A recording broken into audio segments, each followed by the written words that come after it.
Donald Trump is making it clear that even for him, some Republicans in Congress are launching schemes that are absolutely crazy, and he doesn't want to associate with them, at least at this point. And this has everything to do with the impeachment of Joe Biden.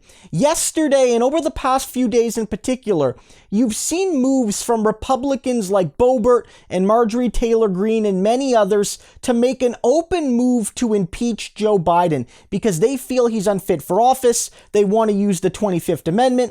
They talk about his failures in the Middle East and just broader failures, and they say it's time for him to go. He's Sleepy Joe and he can't do the job of being president.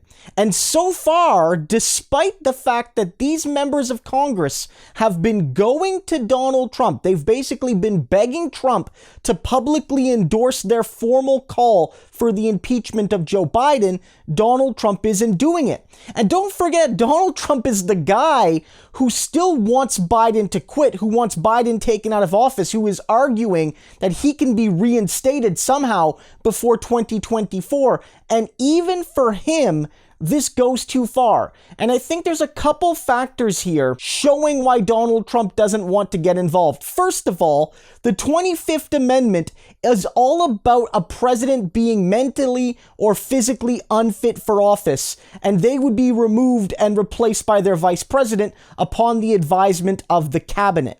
And Donald Trump knows that, one, it's unlikely to work, and two, if there's been any president in recent history who's eligible for a 25th Amendment removal, it's him. So Donald Trump knows that if I back the 25th Amendment argument against Joe Biden, it will 100% be turned against me, either simply in rhetoric or if I ever become president again. Let's say I do win again in 2024, they will use that against me. But I think a bigger factor is that Donald Trump is even a little bit less dumb than these dumb supporters he has in Congress. And he understands that if you cry wolf, if you cry chicken, if you cry the sky is falling about impeachment all the time, it stops working. It's not going to work to impeach Joe Biden, to cry about it every day when you don't have a majority and moderate and even moderately conservative Republicans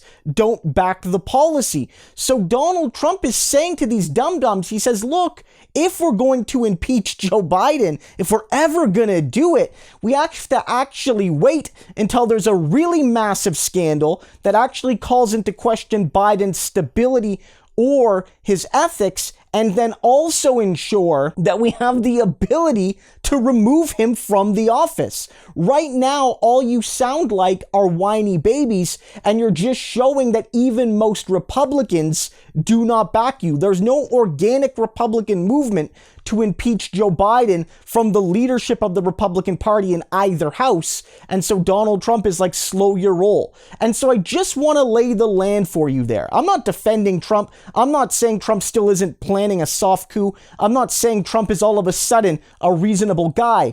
But it is to say that within the Republican Party, if you think Trump is rock bottom, you may be wrong. Because as bad and unhinged as Donald Trump is and has been and can be, there are maybe people even worse. The Boeberts, the Greenes, and so many others. They are still around, and they could be just as evil as Donald Trump and maybe even a little bit more bonkers.